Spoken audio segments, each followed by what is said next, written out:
Hi అండి, welcome to my channel. రాష్ట్రంలో ప్రమాదం, 13 మంది పిల్లలకు తీవ్ర గాయాలు. లేటెస్ట్ అప్డేట్ రావడం జరిగింది. సో దానికి సంబంధించిన పూర్తి వివరం చెప్పడం కోసం నేను ఈ వీడియో చేస్తున్నాను. వీడియోని ఇక్కడ స్కిప్ చేయకుండా పూర్తిగా చూడండి, అప్పుడే నేను చెప్పే సమాచారం మీకు బాగా అర్థమవుతుంది. అలాగే వీడియో నచ్చితే కనుక వీడియోకి లైక్ ఇచ్చి మా ఛానల్ సపోర్ట్ చేయండి. కొత్తగా ఎవరైనా మా ఛానల్ చూస్తున్నట్లయితే కనుక తప్పకుండా సబ్స్క్రైబ్ చేసుకోండి, అప్పుడే నేను పెట్టే మరిన్ని అప్డేట్స్ అన్ని నోటిఫికేషన్కి అయితే వస్తాయి. అలాగే వీడియోని లైక్ చేయడం వల్ల వీడియో కొంతమందికి రీచ్ అయ్యే ఇన్ఫర్మేషన్ మరి కొంతమందికి అయితే రీచ్ అవుతుంది. సో లేట్ చేయకుండా వివరాలు ఏంటో చూద్దాం.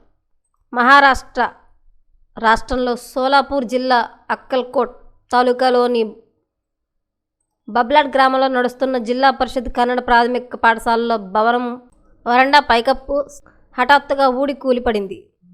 ఈ ఘటనలో పాఠశాలలో చదువుతున్న 13 మంది విద్యార్థులు, 2 ఉపాధ్యాయులు గాయపడ్డారు. సుమారు 250 మందికి పైగా విద్యార్థులు చదువుకుంటున్న ఈ పాఠశాలలో ఉదయం ప్రార్థన పూర్తయిన తర్వాత విద్యార్థులు తరగతి గదికి వెళుతున్న సమయంలో ఈ ఊహించని ప్రమాదం జరిగింది.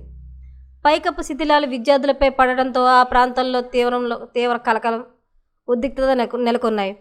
తక్షణమే స్పందించిన ఉపాధ్యాయులు, స్థానిక గ్రామస్తులు సహాయక చర్యల్లో పాల్గొని గాయపడిన వారిని కాపాడి సమీపంలోని ప్రాథమిక ఆరోగ్య కేంద్రానికి తరలించారు. అదృష్టవశాత్తు ఎవరికీ ప్రాణాపాయం కలిగించే గాయాలు కాకపోవడంతో ప్రాథమిక చికిత్స అనంతరం విద్యార్థులందరూ సురక్షితంగా ఇళ్లకు చేరుకున్నారు.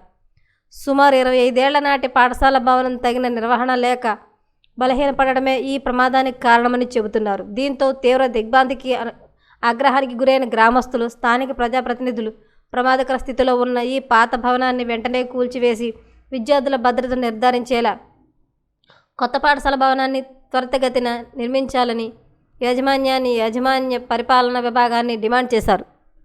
స్కూల్ పైకప్పు కూలడం వల్ల అయితే కనుక 13 మంది పిల్లలకైతే కనుక ప్రమాదం అయితే జరిగిందండి. చిన్న చిన్న గాయాలతో వాళ్ళు అయితే ప్రమాదాల నుంచి బయటపడ్డారు. మరిన్ని లేటెస్ట్ అప్డేట్ల కోసం మా ఛానల్ తప్పకుండా సబ్స్క్రైబ్ చేసుకోండి. Thanks for watching.